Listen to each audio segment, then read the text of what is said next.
Hi. I would like to welcome you from the back to around, apart, under, behind, through, ahead, a partial lexicon of spatial dysfunction. My name is Vlatka Horvat. I'm the host of this session, and I'd like to invite you, though most of you have already done it, to briefly turn around for this short intro to the session. And while you're turned around and facing this way, it's also a chance to nod to the technicians who aren't normally who we are invited to look at in the theater space. They make all kinds of things visible and audible from this place that's not meant to be looked at. A partial lexicon of spatial dysfunction is an ongoing project with no fixed form or time frame, whose sporadic incarnations as events, publications, and so on invite different artists to contribute texts, images, gestures, or works that reflect on instances of dysfunctional spatial relations in art and in life.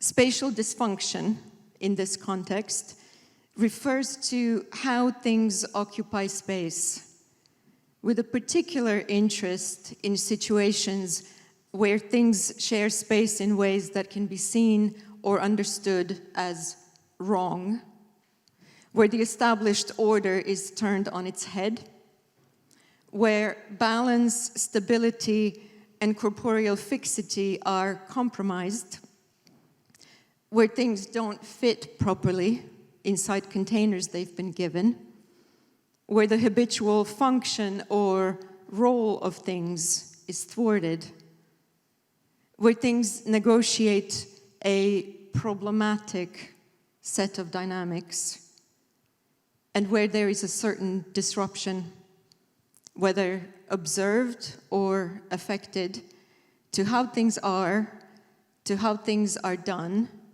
to how things coexist alongside one another and in relation to frames, systems, structures, and boundaries. Spatial dysfunction, in short, is social dysfunction or disturbance. All the artists joining me for today's presentation of a partial lexicon of spatial dysfunction have approached the frame of spatial dysfunction through their own lens. So everyone's diverse contributions will encounter one another here as starting point for dialogue or counterpoint. I would like to thank all the contributors for accepting my invitation to take part in this session. And I'm very, very pleased to be joined tonight by Augusto Corrieri, whose names are also now on the screen up there. Augusto Corrieri, Rebecca Moss, Lara Pawson, Diana, Damian Martin, and Bojana Jankovic as critical interruptions, Harun Morrison, Florian Roithmayr, Edwina Ashton, with guests Keith Pawson, Sky Turner, and Ailish Kirby. Each of us will read, speak, or do something for 8 minutes. And we will start with Augusto at the front or the back of the space. Thank you and enjoy.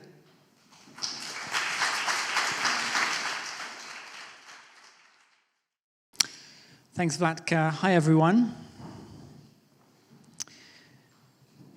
So I'd like to just very quickly frame what you're about to see and hear about with two simple ideas. The first idea I might sounds like this, after William Blake, to find the world in a grain of sand. And what I mean is to take seriously the possibility that when we are dealing with something small or unserious or trivial, we are also opening up onto larger questions, doubts, even mysteries.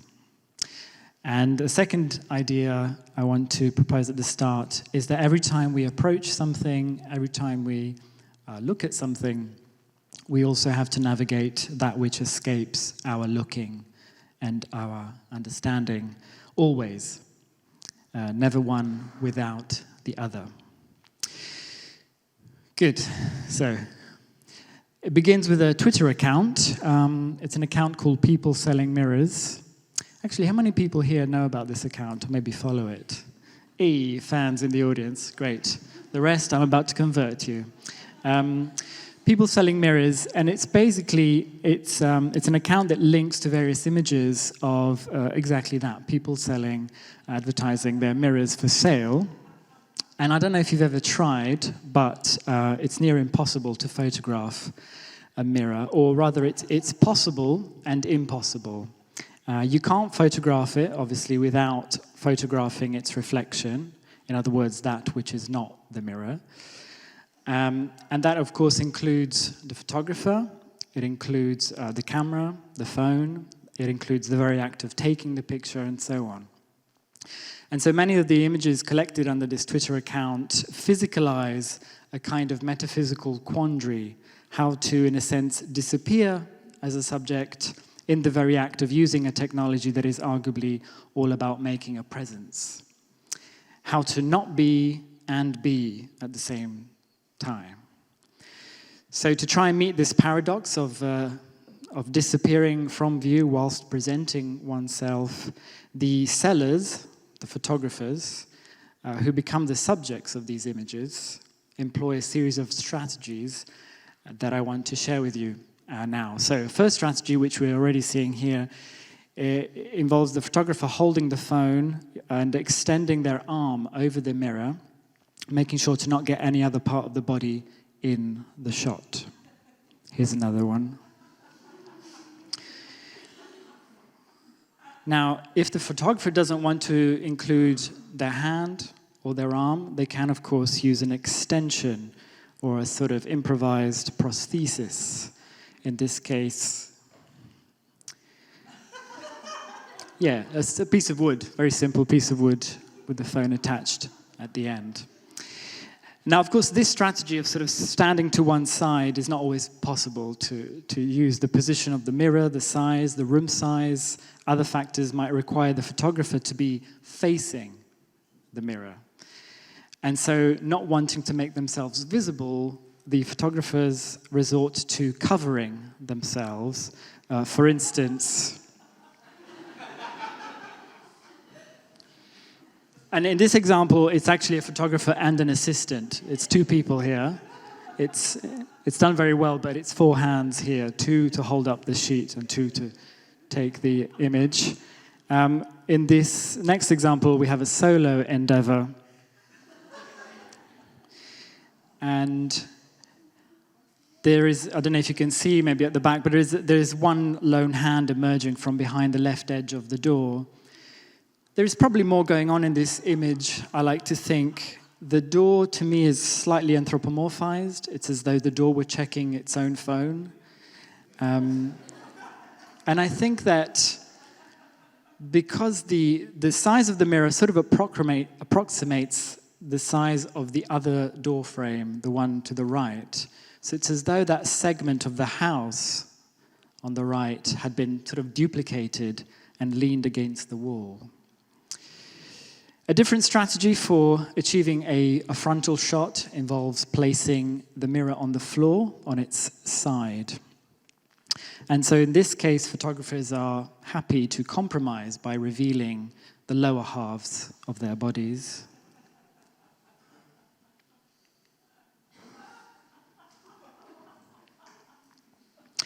Another frontal strategy with a slightly bolder approach is adopted by those who realize that quite simply holding the camera directly in front of one's face will in fact allow the face to remain hidden.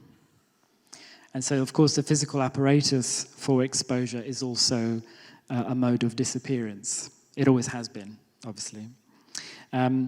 And then we have some who choose to collaborate or ask for assistance from friends or family so that the triangulation of photographer, mirror, and camera is opened up to another. There are two notable examples I want to share with you. The first presents it's a very neat series of masks. In a sense, we have the assistant's face hidden by the mirror. We have the photographer's face hidden by the phone. And it appears as a kind of measured conflict, two regimes of visibility confronting each other or holding each other in a sort of dramatic balance in a kind of visual deterrence. A different example of collaboration is this. Now, this is in fact a complex image, I think, for different reasons. It would seem at first there is a renunciation of the attempt at hiding the subject, or rather the assistant in this case, but really there is an arresting power dynamic being played out between the man taking the picture and the woman who appears or is made to appear in full view, her eyes not directed at the camera, at us, but rather slightly beyond or to the side, as though trying to dodge the camera's projectile violence, trying to get out of the way by looking slightly to one side. A last strategy, which I've placed at the end, but it's not, to me anyway, a summation or an apex, merely one variation, is the one that involves other mirrors.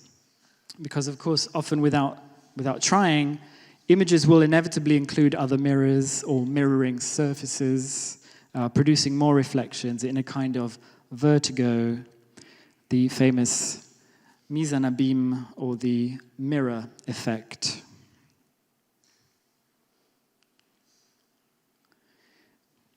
Here the shop window is sort of acting as another mirror for the mirror. And then a last image I want to share. Here we have the apparatus sort of looping into its own self-reflectivity, a phone image of a phone reflecting the phone that is taking the phone image. I think that's right. And what this image tells me, in fact, what all of these images tell me, is that it's not really possible to take a picture of a mirror without reflecting, in every sense of the word, the subjects, the conditions, and the apparatus at stake in the very act, thereby betraying the original goal or intention. Each photograph is the result of a lived attempt at navigating this quandary.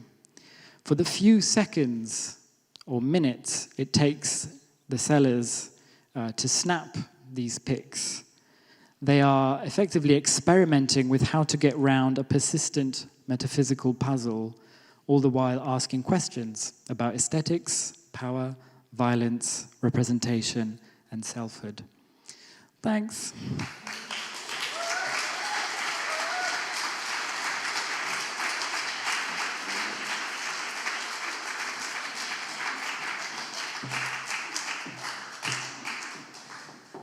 Hi. Hello. Oh, whoops. Nice to meet you. Thank you all for coming. My name's Rebecca, and I'm going to talk about some stories of spatial dysfunction related to boats. So in 2016, I was selected for an art residency where I was going to travel by container ship between Vancouver and Shanghai. The residency was called 23 Days at Sea, but then 1 week into the residency, I discovered that the shipping company, Hanjin Shipping, had gone bankrupt, which meant that I got stuck at sea. So basically, we dropped anchor 12 kilometers from the coast of Japan, and I found myself stuck at sea with the captain and the crew for nearly 3 weeks. So I was actually at sea in total for 26 days. And this experience of being on the ship and sort of standing in front of thousands of containers that all of a sudden didn't have a destination really kind of immediately popped into my mind when I was thinking about this theme of spatial dysfunction. So I thought I could tell some stories related to boats. This is myself and one of the guys on board. that was where we dropped anchor, 12 kilometers from the coast of Japan. And I think that it almost felt quite slapstick to sort of be on this big ship that wasn't going anywhere and to get stuck. Like, it kind of reminded me of that trope in slapstick where someone gets their head stuck between bars, like, and you know, or like between banisters or something like that. It kind of reminded me of that, because it's like all these systems, all this invisible flow of capital that's happening all the time, all of a sudden it became really visible. And I found that really interesting. And then if we're on the topic of dysfunctional boats, I had to put this in. It's one of my favourite stories in recent years. So this was actually one of the largest container ships in the world, and it got stuck sideways across the Suez Canal last year. And again, this kind of very slapstick scenario where this huge, I think it had something like, it had the capacity to have 20,000 containers on board. I think it actually had 18,500. And actually, I was thinking about spatial dysfunction in relation to economic dysfunction. So I've got some facts here about this particular container ship. It held up $9.6 billion of trade along the waterway each day, which equates to $400 million and 3.3 million tons of cargo an hour, or $6.7 million a minute. I'll go on to my next. Oh, that's such a wonderful image, I think. Oh, and it held up loads of boats along the Suez Canal, hundreds.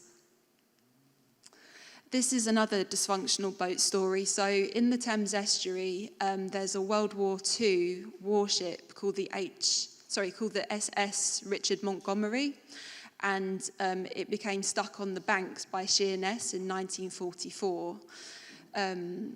And it originally had over 9,000 tons of explosives on board, but then the workers, when it originally got sort of stranded, the workers managed to get most of the explosives off, but there's still like 1,400 tons of explosives on it. And it's quite close to a busy shipping lane, and the government's response has been to just like leave it alone.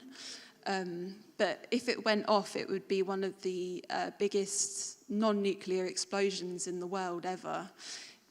Again, going back to my slightly depressing list of facts here, it says there'd be a 300-metre wide column of mud, metal and munitions which would shoot up almost 3 kilometres into the air, and it would shatter every single window in Sheerness.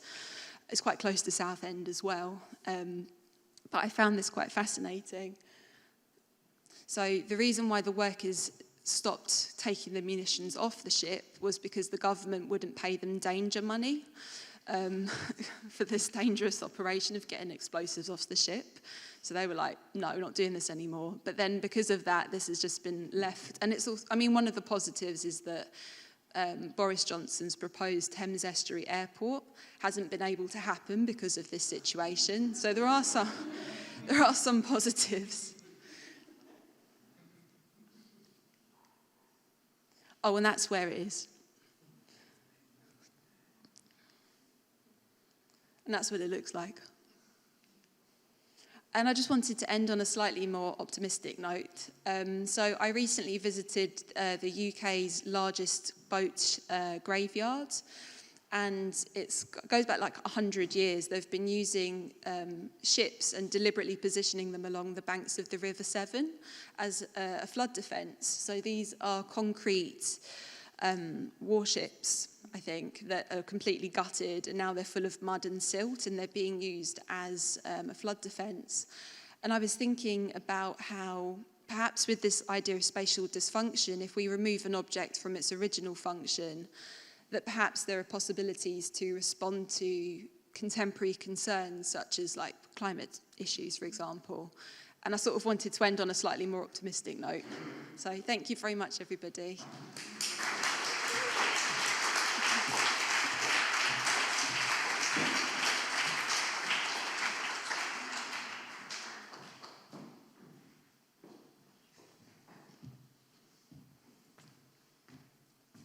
Hello.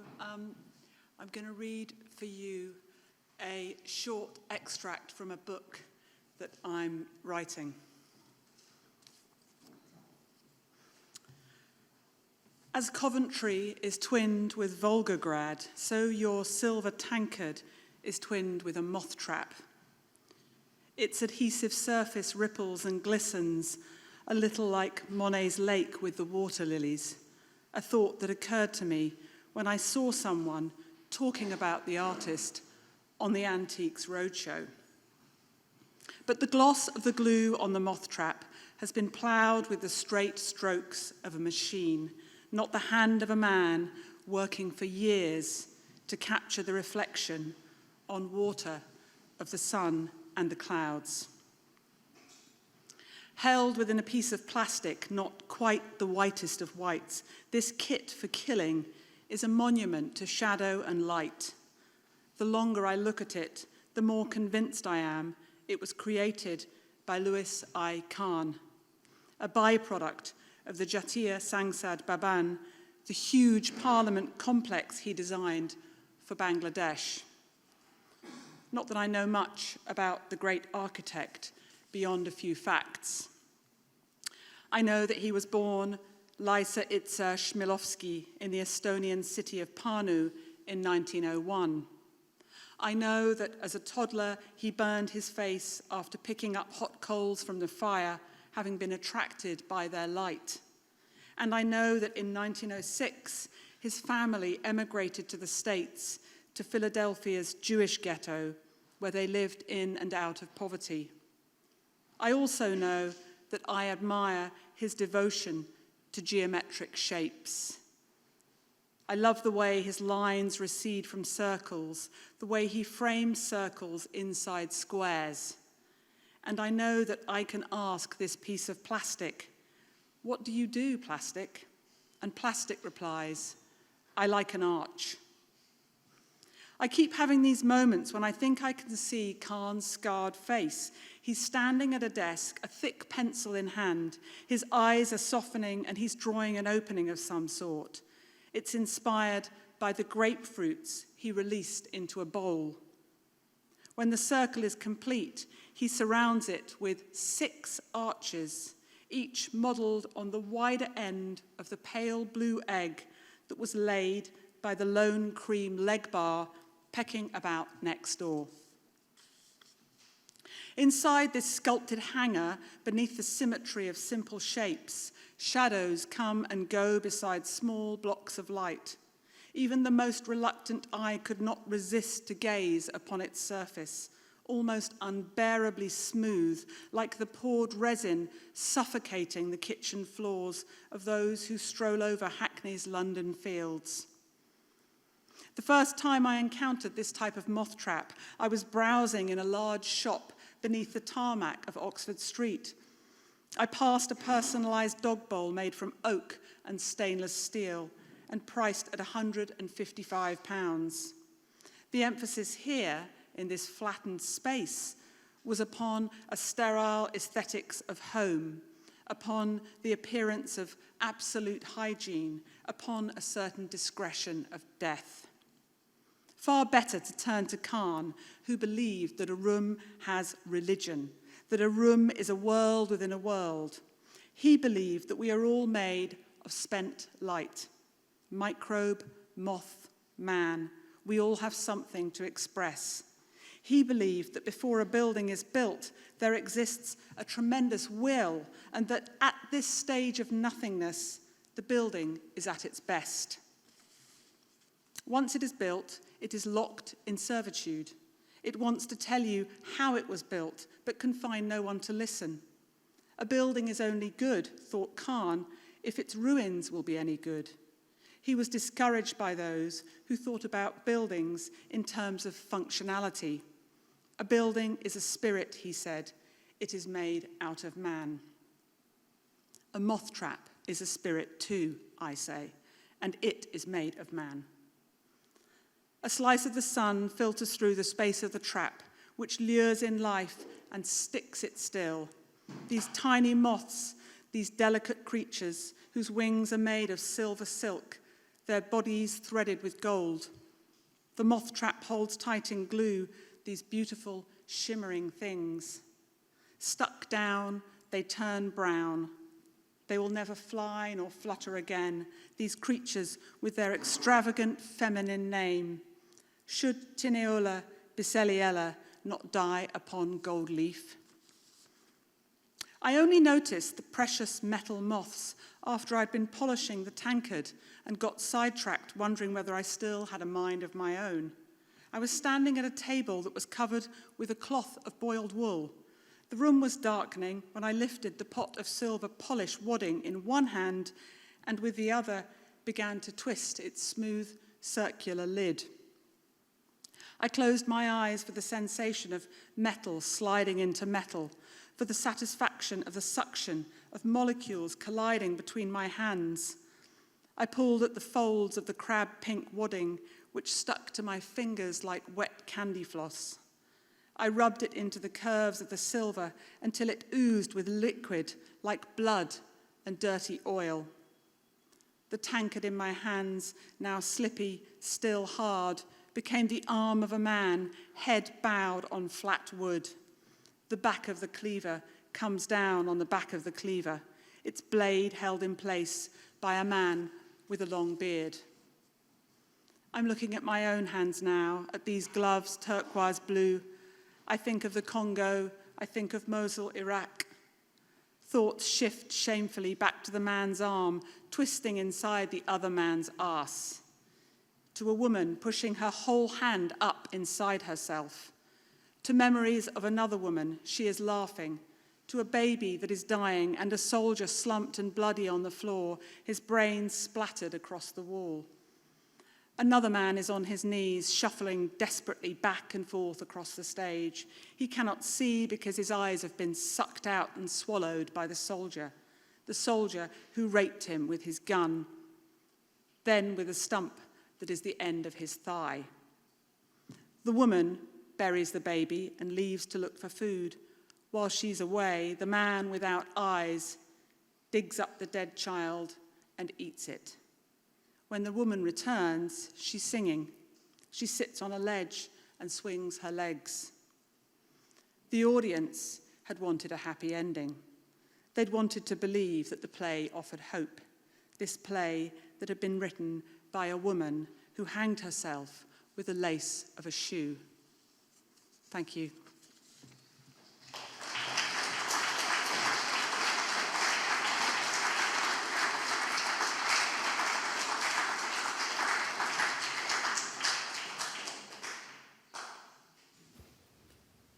Dobar dan, ja sam Bojana i želim da vam svima poželim dobrodošlicu u ime otomanske avangarde. U stvari ne, želim da poželim svima koji nisu tu dobrodošlicu u ime otomanske avangarde, pošto ja nisam tu, a zapravo sam tu. Tako da svima onima koji su prisutni, ali nisu tu u ime otomanske avangarde, želim dobrodošlicu.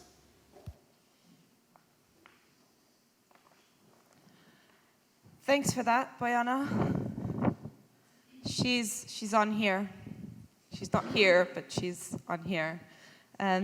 Hi everyone, I'm Diana. I am the placed part of Critical Interruptions, but we're here as the kind of speculative Ottoman avant-garde. We are going to be doing a little bit of a reenactment of a map of the Ottoman Empire at its height, so that's going to require a little bit of audience participation.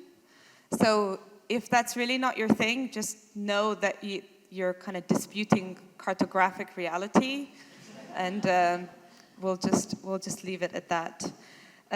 Vorbește cineva română? Aici? Sau sunt singura? Nu. Ok, sunt numai eu. Am vrut să traduc disfuncție spațială, dar n-am știut cum sună așa. Parcă e ceva medical. So as a response to the partial lexicon of spatial dysfunction, the Ottoman avant-garde is presenting a partial lexical manifest.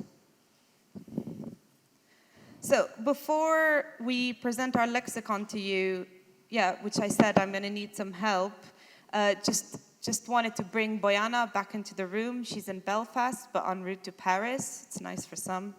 A removal that kind of places her in historical adjacency. So we have some spatial displacement and some temporal displacement. The lexicon, and bear with me as I try to map the Ottoman Empire onto the ICA. The lexicon is going to take us a bit of time to figure out. A lot of these are borrowed words.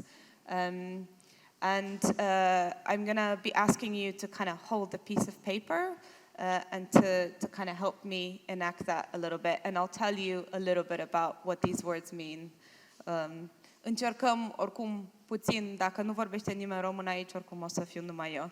Okay, Harun, please can you hold that and go be Medina over there. Thank you very much. So chorba is like a sour soup. If you're into pickles, you're gonna enjoy chorba, and if pickles are not your thing, it's gonna be really disgusting for you, I think. Să zicem că e ca o supă mai amară, dar e greu de tradus. Okay, mushama, can I ask you to please just go stand over there? Thank you very much. So, mushama e renașterea din vest, vorbim de Orient, dar un fel de Edward Said.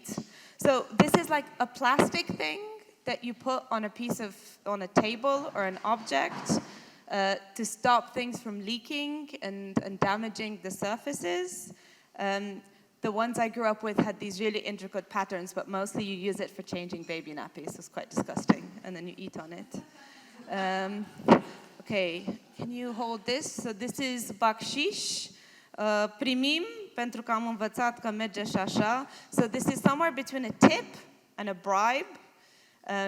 If you're not interested in holding a piece of paper, this is a good thing that we, the Ottoman avant-garde, can take. So you can make a contribution to the Ottoman avant-garde, and that might help move things along. All right. Yeah, thank you. Thank you. Aren't they amazing? Nope. Am I still huffing? Okay. Okay, chorap. Can I ask you to hold that, please? This just means socks. It's just socks. It's just not the word for socks. Unfortunately, I don't have any exciting stories about that. Okay, harak, perfect. We can keep that moving. Can you hold that for me? So this is like the annual fee for taking part in the empire, a little bit like the Jubilee. And you collect it quite often. It's really... E greu de tradus, că în română se spune haraci, nu harac. Da, o să ne descurcăm și așa. Și o să mergem la conac mai încolo. Perfect. Vlatka, can you hold that? So this is konak, so somewhere between a manor and a cottage. It's like official but mid-level fancy housing. And it led to a lot of confusion around property rights in the transition from away from socialism. E un fel de a fost o problemă în procesul de retrocetare și mi-au adus aminte toate cuvintele vizir, pasă, ispravnic, cartiere oficiale. Okay, Maidan. Can you be the Maidan? Thank you. So Maidan is like and can you get up, please? Sorry, just to really, to really make it a thing. So this is like an open field, basically. There it is. So the edge or periphery of a city. Often Eastern Europe is kind of Europe's Maidan, a little bit. Ați auzit și de alte feluri de birocrație și așa mai departe. Ok, mulțumesc. Mușteriu, avem aici. Thank you very much. So this kind of means client, but also negotiator. It's another really tough translation. Client suggests a kind of relationship that isn't there. It's like, mușteriu, you have to really feel it in your body a little bit. If you don't mind standing up, that would be great. Thank you. So the map really works. Brilliant. All right. Salam. I think it's about here. Thank you very much. So, salam is like salami, It's another one that's fairly straightforward, but my favorite one comes from Bihor, which is a part of Romania, and it's still, made locally, but my London-born 6-year-old daughter found out that they put chicken toes in there, and that's really ruined any attempt to kind of enculturate my own child into local Romanian cultures. Can you hold sultans, please? I think you all know sultan, like the sultan. It's another word that you probably all know. The question is, who is the sultan? Practicile avangardiste otomane, de fapt, sunt poziționate așa, un fel de sultan, un fel de nu, și ne gândim un pic și la regină, și la cum regina bea cu Paddington Bear, și la toate relațiile astea și ajungem și la voievod. Okay. Voievod is the last point on the map. You can really feel it in the space now.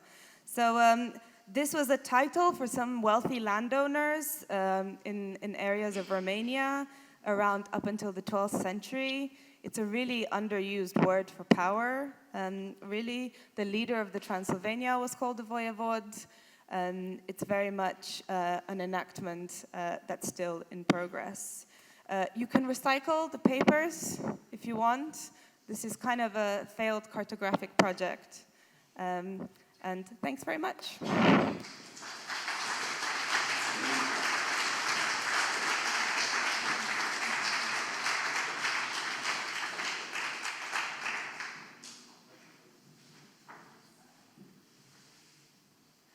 Before steam turned into rain, turned into oceans, there were giant waves. There were electromagnetic waves and plasma waves and sound waves. There were shock waves from the many explosions and collisions that made our planet's earliest days so lively. Anywhere there's energy in motion, there are waves, from the farthest corner of the universe down to the cells in your eyeballs. All physical phenomena are waves. The universe is constructed of waves. A wave might seem to be a simple thing, but in fact, it's the most complicated form in nature. Where there are waves, it seems the imagination is also not far behind. Every wave is a masterpiece of originality. The name of the Semitic letter mem is also the Hebrew word for water. The letter, which later became our own letter M, was drawn as a series of waves. A theory of waves refers to something taking place outside the spectator. The waves of the sea are an external problem, continually modified by the submarine conditions of the waters. Consider the marvel of what we see. Somewhere in the ocean, perhaps 1,000 miles and more from this beach, the pulse beat of Earth liberates a vibration, an ocean wave. Is the original force circular, I wonder, and do ocean waves ring out from the creative beat as they do on a quiet surface broken by a stone? Are there perhaps ocean circles so great and so intricate that they are unperceived? Usually we think of waves as being caused by the wind because these waves are by far the most common. A consistent framework can be established by considering the manner in which waves grow by energy being transferred to waves from wind. This transfer takes place by two processes, by the effect of normal pressures and by the effect of the tangential stress which wind exerts on the sea surface. In this connection, it should be remembered that only the waveform advances with a great speed. The water particles move nearly in circles and advance very slowly in the direction of water. Early observers noticed that passing waves move floating objects back and forth and up and down, but do not transport them horizontally for any great distance. From the motion of seaweed, the motion of the water particles could be deduced.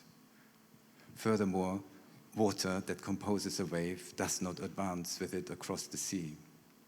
Each water particle describes a circular or elliptical orbit with the passage of the waveform, but returns very nearly to its original position. What awe to behold a form that is renewed and reinvented, yet its material does not change.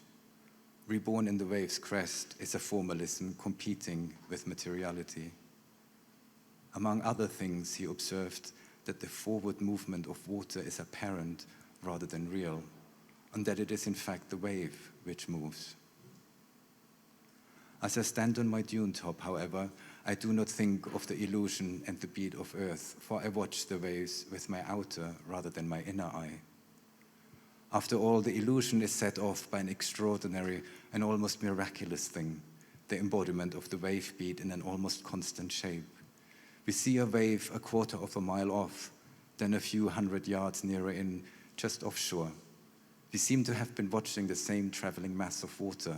There has been no appreciable change in mass or shape, yet all the while the original beat has taken on a flowing series of liquid bodies, bodies so alike, so much the same, that our eye will individualize them and follow them in. The third wave, we say, or the second wave behind the great wave. A wave, however, is nothing more than a traveling material disturbance with lasting visual consequences, an alteration in the behavior of water made noticeable through the progressing increase of water in the shape of the wave, followed by a decrease in the trough. Energy is neither created nor dissipated as the wave travels, and yet it might have changed everything in its wake.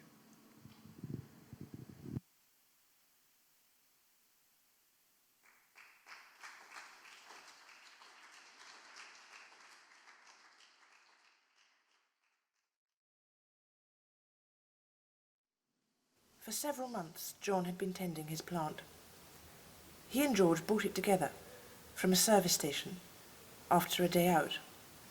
A tiny flower hung from its stem, and it had a musky scent. John had high hopes for the plant. He explained this often as he wiped its branches and picked off green flies with a damp cloth. It was his pride and joy and only interest. That Friday, Rupert, one of George's nephews, came to stay. He was very interested by John's plant. He sat on it and listened. He was most attentive as John told him about the composts necessary for delicate hybrids. John thought that Rupert might have potential. He recognized him from the newspaper as a special species which, given the right encouragement, could be taught to dance. John loved dancing. When he was younger, he had won a cup and a box of shortbreads, and he began to describe the competition circuit, how you should practice, how creativity and growth could transform you, and how once he had been inspired by leaping horses. He showed Rupert detailed dance steps, high kicks, and sensible hip motion. He explained the links between Yugoslavian folk songs and revolving doors. He talked about patterns and how space fell in on itself. George wondered. Somehow Rupert never got started. He was not in the right mood. John thought that he should be given softer practice shoes with raised soles or ankle supports. But it went deeper than that. Perhaps he lacked ambition or didn't like learning. Maybe he didn't understand words like sleeve, nose, and ball, which John used in his demonstrations. Maybe Rupert was only interested in John's plant. John found himself imagining that Rupert was a different type altogether, one which showed little promise. And somehow he found himself less keen on his plant. These thoughts and others bothered him for some weeks to come.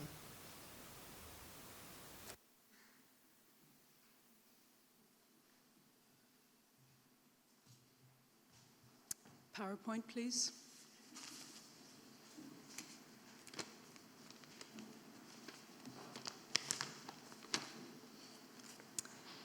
Outside.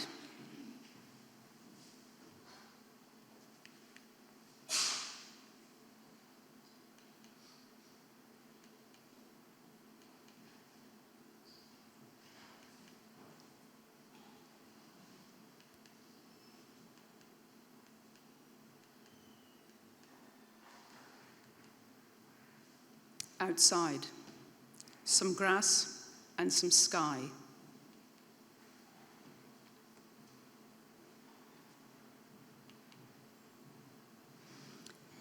Tom Kitten climbs the chimney and leaves his mother with the appalling Mrs. Ribby.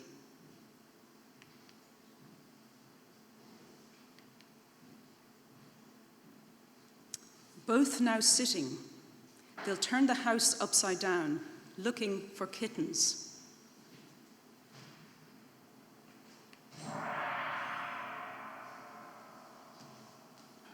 Turned banisters, corsets, heavy curtains.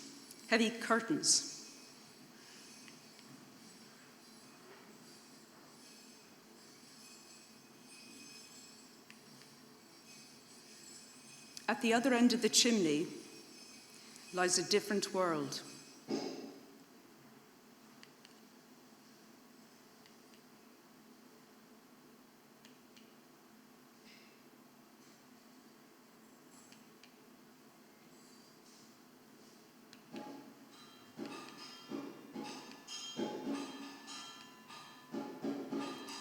Butter.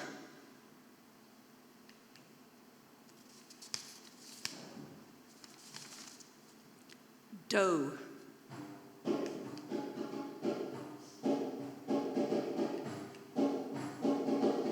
A string.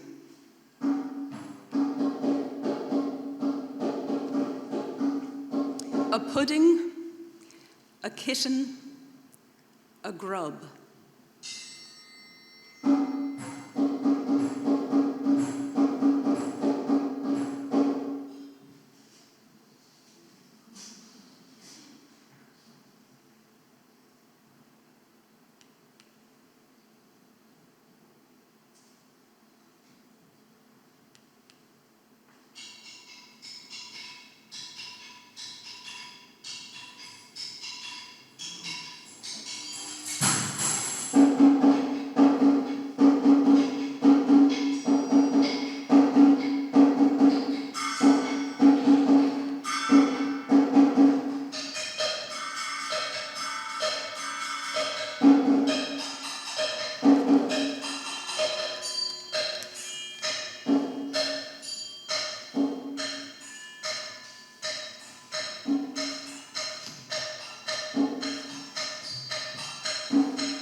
Waves toss one in all directions. They are confused. The sea is in crisis. No one can ride the waves to safety. The waves are indefinable. Douglas knew this. All around us, waves shot up and collapsed in confusion. Under harsh conditions, waves can become so irregular and jumbled they are said to be confused, with no recognizable height and length. On the surface, breaking waves seem to be very complicated, but underneath, there is a very appealing and simple process driving this. That's the idea. There are patterns of order within the complexity. Every wave is unique, and yet there are simple underlying processes there to be found. On rare occasions, the sea's surface can take on a much more organized appearance. Thus ocean waves, with all their complexity, can sometimes display surprising simplicity. Most of the time, however, it is the confused pattern that waves make in the open sea, a mixture of countless different wave trains, intermingling, overtaking, passing, or sometimes engulfing one another, each group differing from the others in the place and manner of its origin, in its speed, its direction of movement. Some doomed never to reach any shore, others destined to roll across half an ocean before they dissolve in thunder on a distant beach.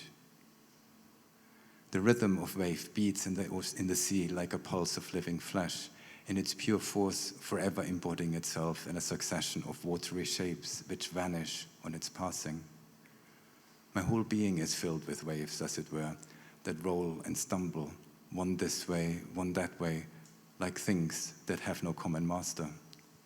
Troubled, unsettled, restless, purring with ripples under the caress of breeze, flying into scattered billows before the torment of a storm, and flung as raging surf against the land, heaving with tides breathed by sleeping giant.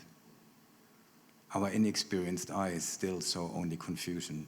For 15, 20 seconds, the sea was a seething white mass of violently disturbed, conflicting waves of the type usually found, on a small scale, in tidal races and overfalls. In respect to form, we have perpetual modification and varieties.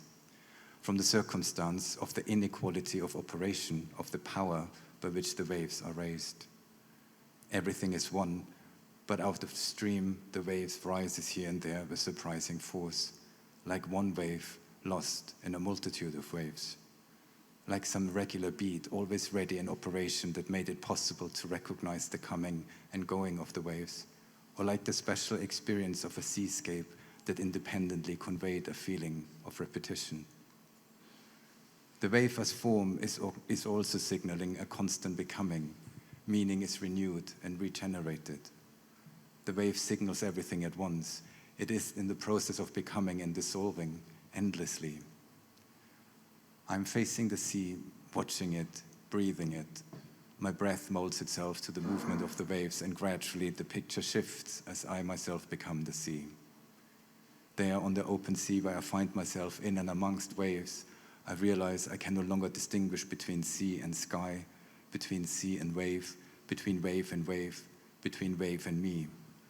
I'm feeling myself in the sea, feeling myself amongst waves.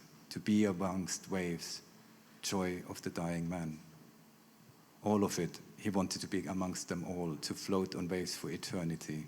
That is the longing, to dwell midst the waves and have no homeland in time.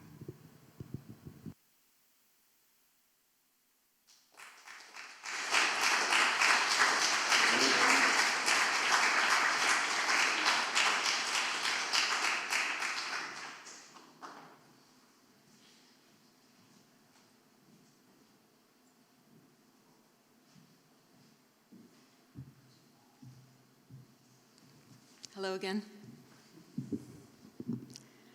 This is the last presentation, and it will be in 3 parts. Part 1 is a letter which I sent to some 100 people, performance makers, dance makers, writers on and around performance. It's dated January 2019, and it reads, Dear X, I'm working on a new performance, which will be called Third Hand. And in it, I will draw on a loose collection of scenes and fragments from other performances, remembered and recounted to me by other people. I'm hoping you might help me by describing to me in writing a scene, an image or a sequence of images from a performance you've either seen or made or been in, but trying to draw it from memory without looking at the documentation of the piece. I'm searching for those bits that linger in our memory and in our bodies, as incomplete or fragmented or distorted they might be at this point. I'm thinking bodies, singing, laughing, bodies in distress, bodies as something other than bodies, bodies faltering, crumbling, persisting, bodies doing impossible things. Tell me if you'd like more prompts to jolt your memory. Sending much love your way. Part 2 are inventories. I made inventories from the scenes that friends have remembered for me. I made inventories of all the mouths and all the hands and all the arms and all the eyes and all the heads, inventories of everything people are doing and everything individual body parts are doing. I made inventories of objects and inventories of sounds. I made inventories of words and noises, inventories of breath and breathing, and inventories of things that are said to be uncertain.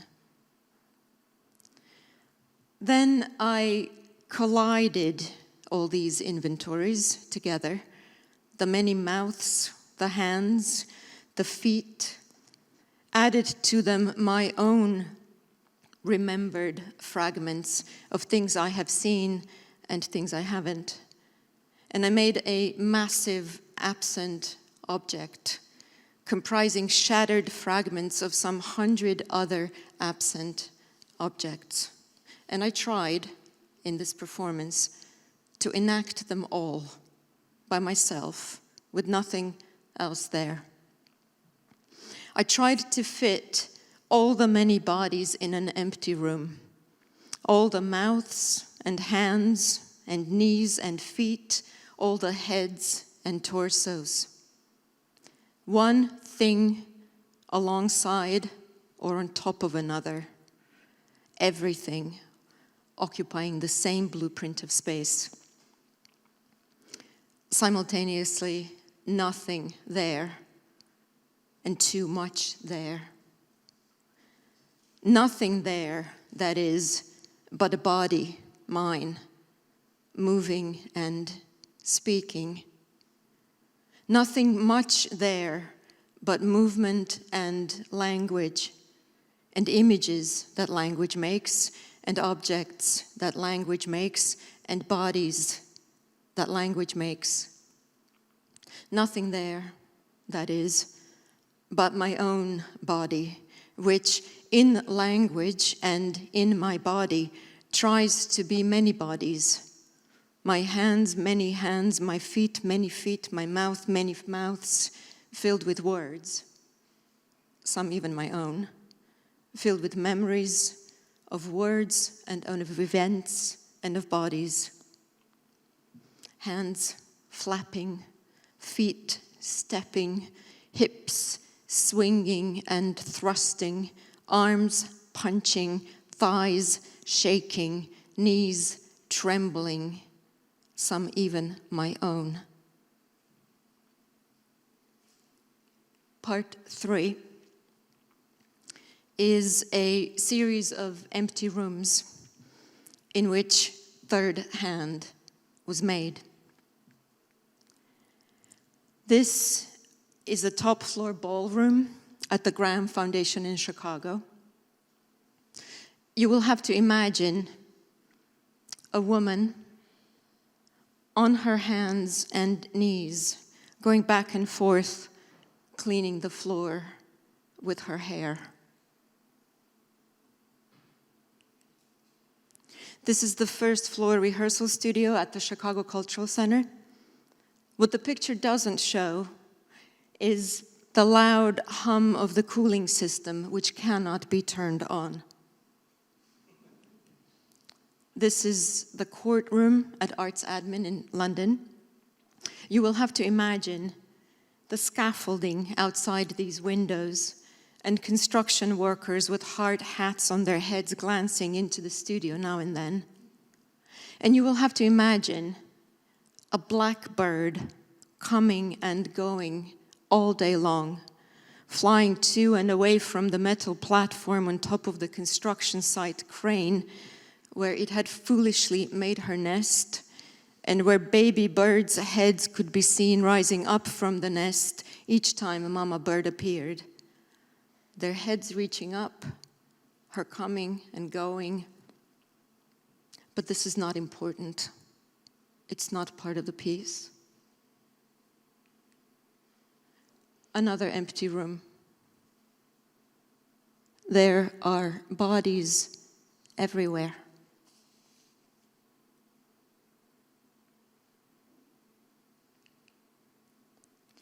This is the room in the Chicago Cultural Center where Third Hand was performed.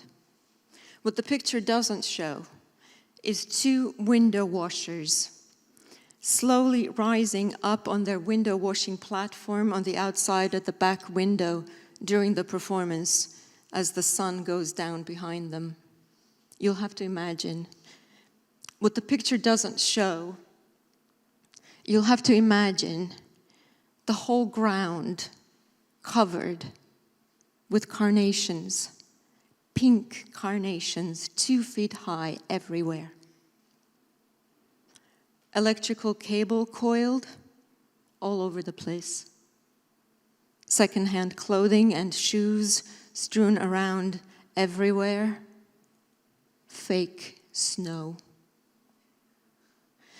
The whole ground covered with sand, rubble everywhere, and stones. Buckets, balloons, music stands turned over, sheet music. There's confetti sort of everywhere. There are planks and loose floorboards, plywood sheets, 4x8s covering the whole ground, plastic bags everywhere. What the picture doesn't show, you'll have to imagine, the ground flooded with 6 inches of water. And a person hunched over like a withering plant. And this, the room we are in. The room in which I'm giving a first-hand account in bits of language of some borrowed second-hand actions I performed in third hand.